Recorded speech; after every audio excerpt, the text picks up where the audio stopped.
At Cornell University, we're testing a new type of space travel, the light sail, a shiny material hardly bigger than a poster on a wall. It'll be nestled inside a CubeSat satellite, then deployed from the International Space Station, along with tiny, cutting-edge chipsats. But before we can do all that, we need to test whether we can deploy the light sail at all. That's where we'll need the help of a weather balloon.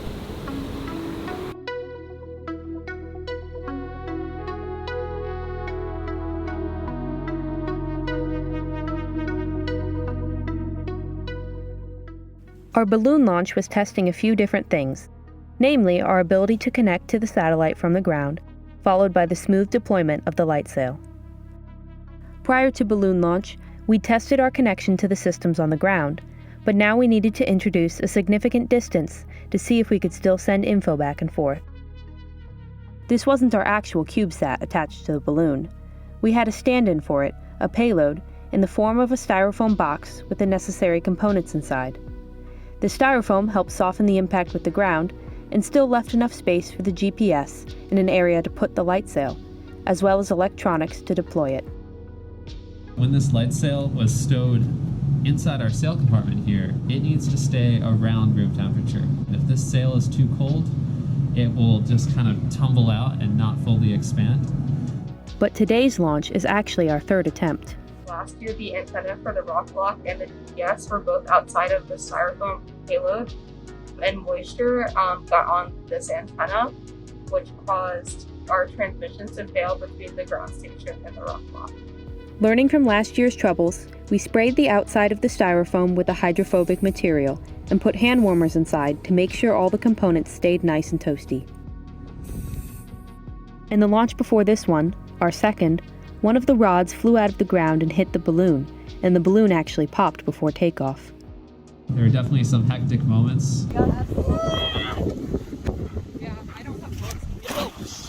But even if nothing goes wrong on the ground, a lot can go wrong in the air. We need to make sure the payload can connect to our ground station. What the ground station does is it's a user interface so that people on the ground can send commands and receive data to the satellite in the air.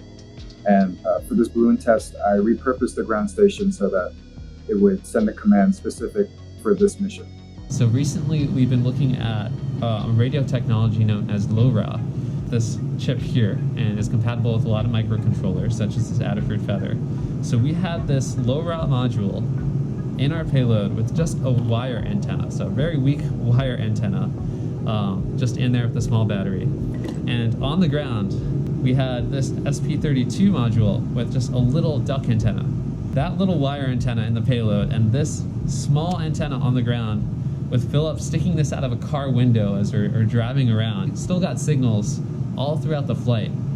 Even to Apogee at 30 kilometers away, we were still getting data from this little transmitter here. So it was a great verification of LoRa as a promising technology for next-gen chipsats. On the day of the launch, the first step was to hook up the balloon to a large hydrogen tank and make sure the balloon stayed steady until it was full. Yeah, the balloon was a lot bigger and unwieldy than I thought it would be. But once the balloon was ready, all that was left was to turn on the cameras and start the show. The highest frame rate possible and the lowest resolution. That sounds fine to me. Afford that, let's do it. We're live.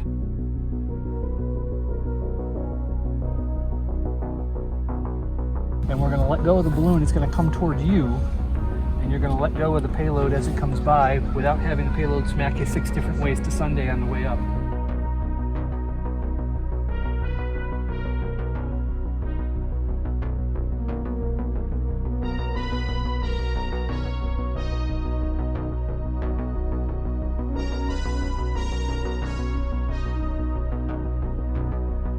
Time check. One exactly. All right. 5, 4, 3, 2, 1.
one dowel broke, the rest looks good. The question is, where's the other one? Hot glue here. Because if it ends up in someone's produce. Halo just reunited with the team. Yay! And there was a cute dog here too. Our weather balloon only went up around 30 kilometers before it popped, about a third of the way to what we define as space. The CubeSat will fly from the ISS around 400 kilometers. But even 30 is a great test of our ability to communicate with a future satellite. We were able to track the location of the payload, as well as send the command to deploy the light sail. And even if one of our chipsats fell, we'll have multiple chips on the sail anyway, and maybe some tighter glue. It's a long journey from concept to CubeSat, but our balloon launch was a major step toward real advancements in spaceflight, and even towards long-distance, light-powered missions to the stars.